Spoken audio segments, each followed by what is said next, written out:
Благодарам за поканата, честитки за организацијата, на раководството на Националната конвенција, почитуван председател на собранието, колеги пратеници, почитувани представници на меѓународните, на дипломатските представништва.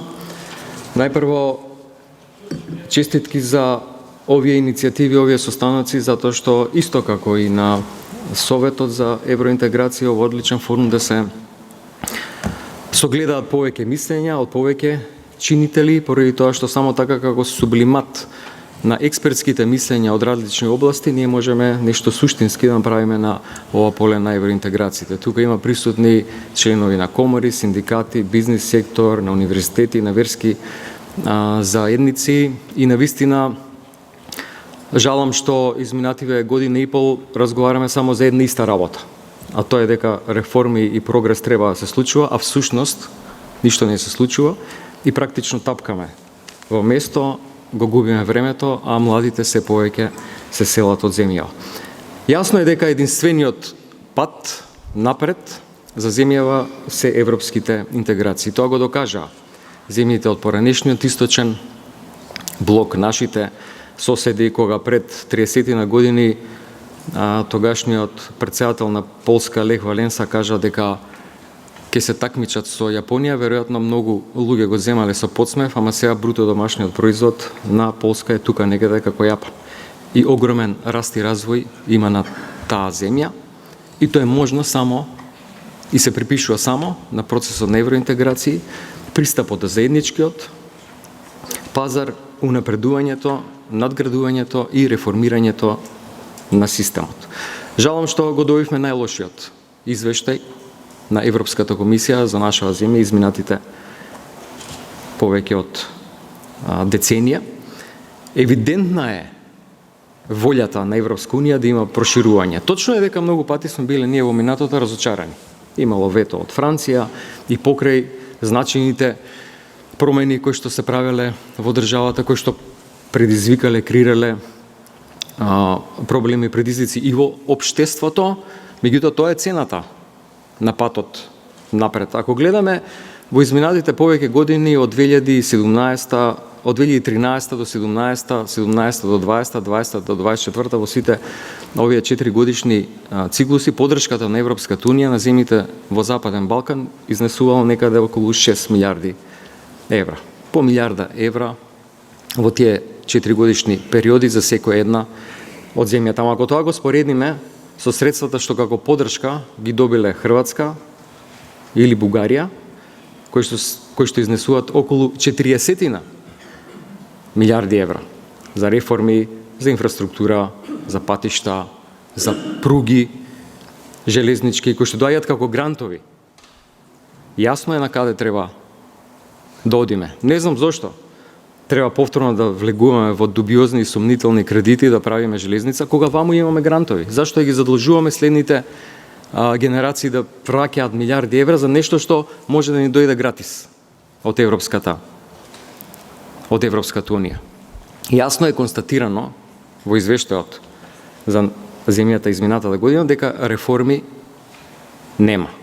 Мислам дека го кажав тој на претходниот состанок на Националниот совет дека единствен полош извештај 2015 година, која сме оценети како заробена држава, ама власта и сега го прави. Тоа притисок на правосудството, партизација на институциите, очигледно ист е концептот на владење кој што се сака да се имплементира. Две забелешки мислам дека се многу битни. Прво дека ако вака продолжиме, и тоа беше дел од дискусијата на Националниот совет, минатиот состанок, не сум сигурен дека можеби Европска унија нема повторно да врати на ниво на скрининг.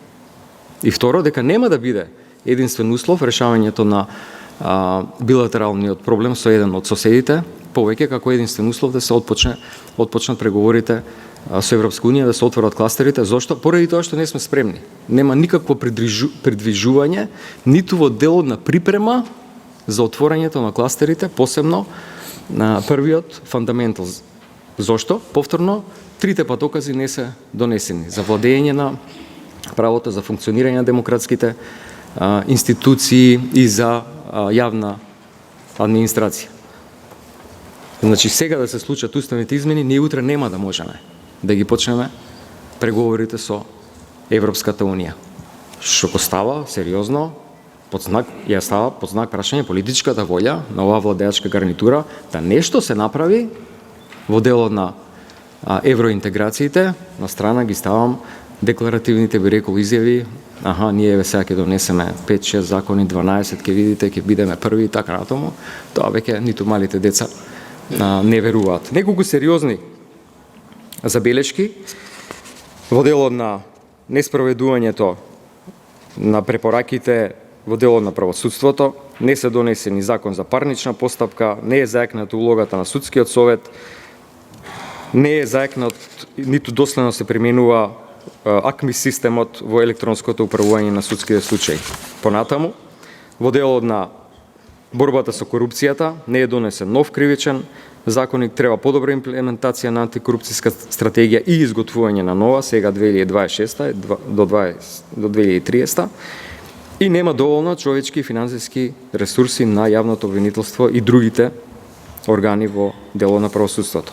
Во дело на медиумските слободи, ограничен напредок само, се препорачуваат законски измени, законската рамка за медиумите, посебно во дело на транспарентноста на собственоста на медиумите, и на ова ја надоврзувам забелешката на собранието, кое начелно се оценува како функционално, но се забележува дека огромен број на закони доаѓаат по скратена постапка. И ние не може да затвориме очи пред тоа. Тоа скратува можноста за дебата во собранието, скратува можноста да бидеме инклузивни, секој еден чинител, тоа што го кажам на почетокот, да може да каже своje мислење за да законските решенија бидат што поквалитетни. Има забелешки во дело на економските критериуми, а тоа е финансиската консолидација, со која што се доцни и одложувањето на сите планови за имплементација на законот за органски буџет, кој што требаше да започне до 2025 година. И сето ова го зборуваме во ситуација кога јасни се сигналите од Европската Унија дека има волја да се стави акцент на процесот на проширување. На минатиот состанок кога беше присутна амбасадорката на Данска, кога ги образлагаше приоритетите на данското претседателство, сегашното, актуелно, со Европската Унија, јасно кажа, ние бевме најголеми скептици за проширувањето, а сега даваме зелено светло и ги поддржуваме сите земји кандидати да продолжат со реформите, поради тоа што проширување евидентно ќе има.